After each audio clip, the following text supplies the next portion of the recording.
It's beer o'clock on Real Ale Craft Beer. Today we've got a beer from Lidl and it's a can of their Luminous Days. We've done Luminous Light, which was the famous one that they did. I say famous.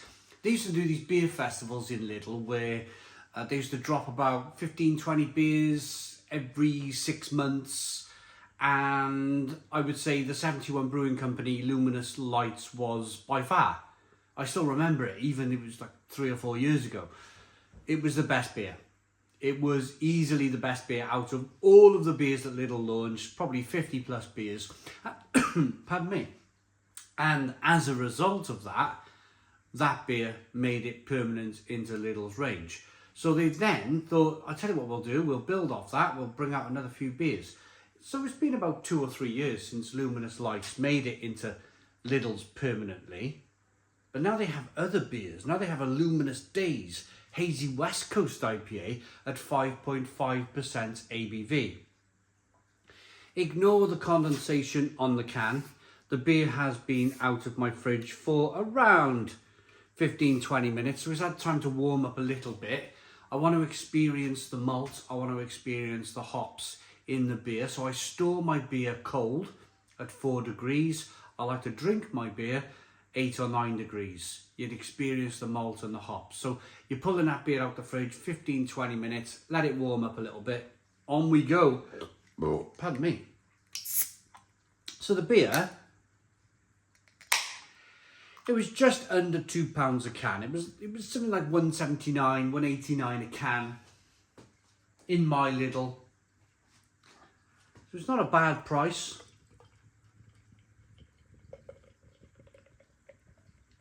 I'm not sure if I've ever reviewed an actual West Coast, because when these beers were coming out, they were all sort of like hazy New England East Coast style beers. Hazy IPAs, they were calling them back in the day. They're still very popular, but those were the beers that Lidl were bringing out.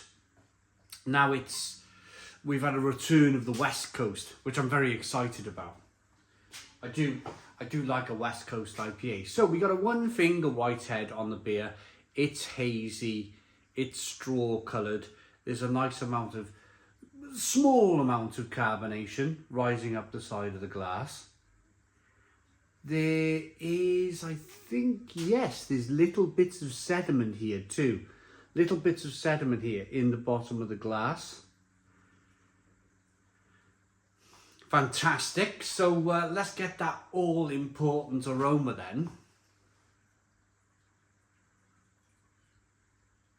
Oh, come on. I'm having to really like to get anything from this beer. Come on, Lidl. Come on, 71 Brewing Company.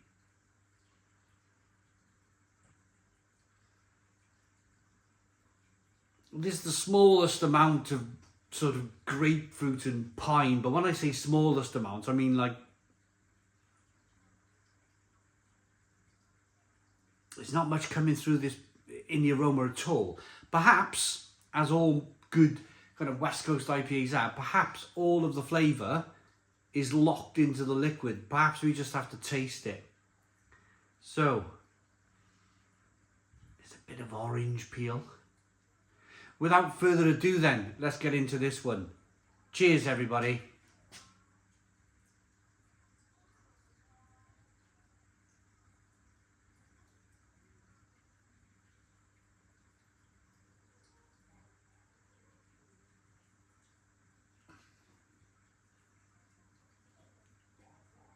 Oh, it's very drinkable.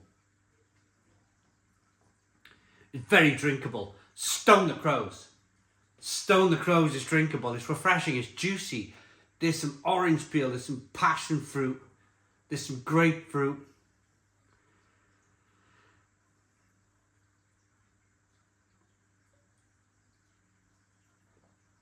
I got a little bit animated then.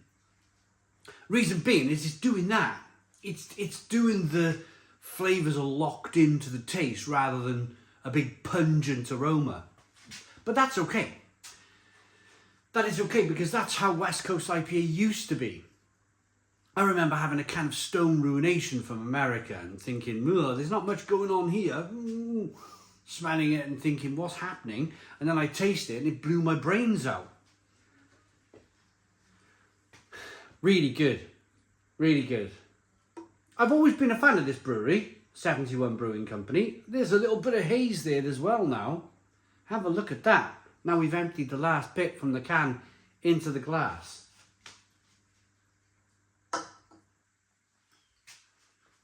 There's plenty going on. Look at the sediment. Look at the sediment in the bottom of the glass.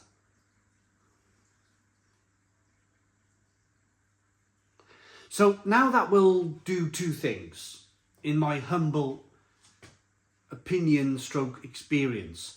That will take some of the carbonation down. That will round off the mouthfeel. It'll become a little bit more richer and creamier.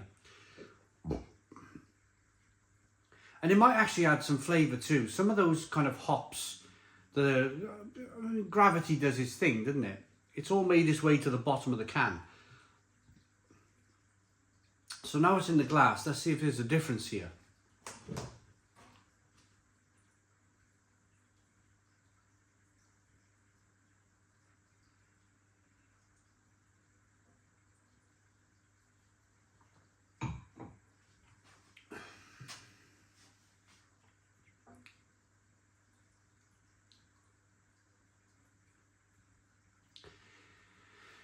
It's a bit more pineapple-like, it's a bit more tropical.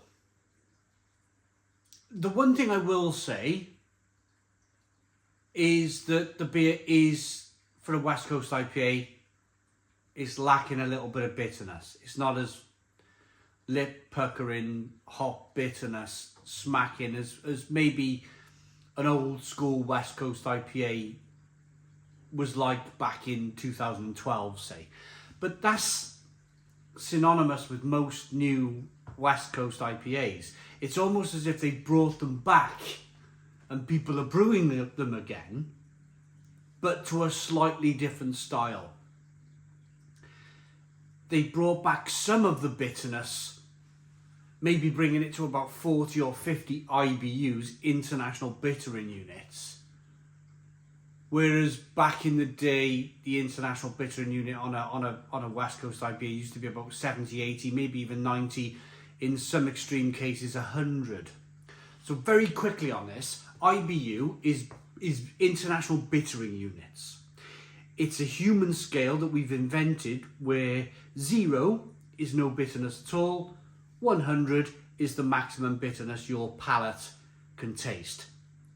So the old school West Coast IPAs were 60, 70, 80 IBUs, quite bitter. I would say these new type of West Coast IPAs are down probably 30, 40 IBUs.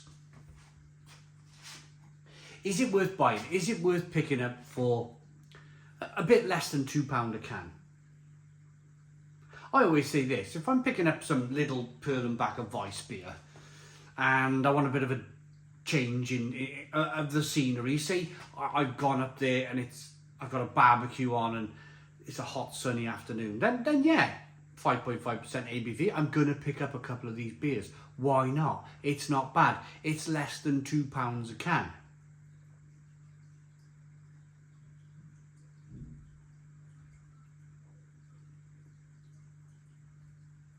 I just wish it was a little bit more bitter. So, what do the breweries say about this beer then? Hazy and unfiltered, brewed with Citra, Cascade and Antenum hops for a piney grapefruit zing, 5.5% ABV. I'm in a really good mood today. I won my snooker match last night.